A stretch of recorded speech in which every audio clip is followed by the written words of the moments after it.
Của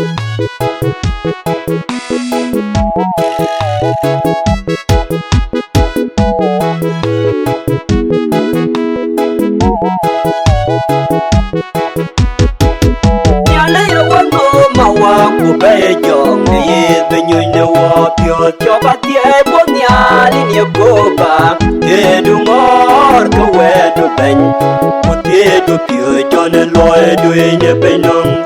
mẹ cá nê ta đồ bên chill cái nòng anh niên chăm ăn trên luyện nó quên lúc quỳ bên nhà em cả cái cồn là cá lon nhưng mà tol cái luyện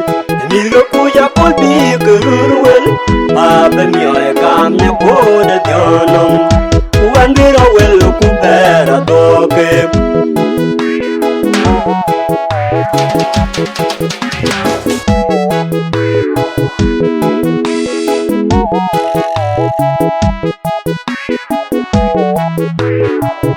bây giờ để quên cho nên chàng đấy cô yên đi mà đã quên để chân leo ayu cô cầm cô bê cô chán cô bé là chót cô bé để quên chào quay cầm quay kề ta nói gần lúc cô tu cô rốt qua kakak cô là cá lon chỉ mà to lên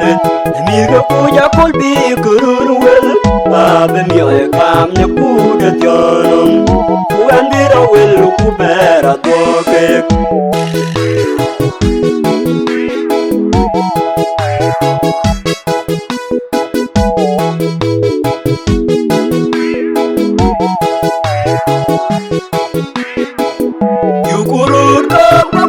mà tiếc lối của piu của về đê nhà lê cha nó riêng nuôi cho về thì cho về ăn ít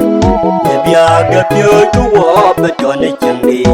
để con đi chen kakak con là cá lon chỉ mà to lên để mi cái cú ya con bị cứ ruin à bên nhồi cam nhớ cô để cho nông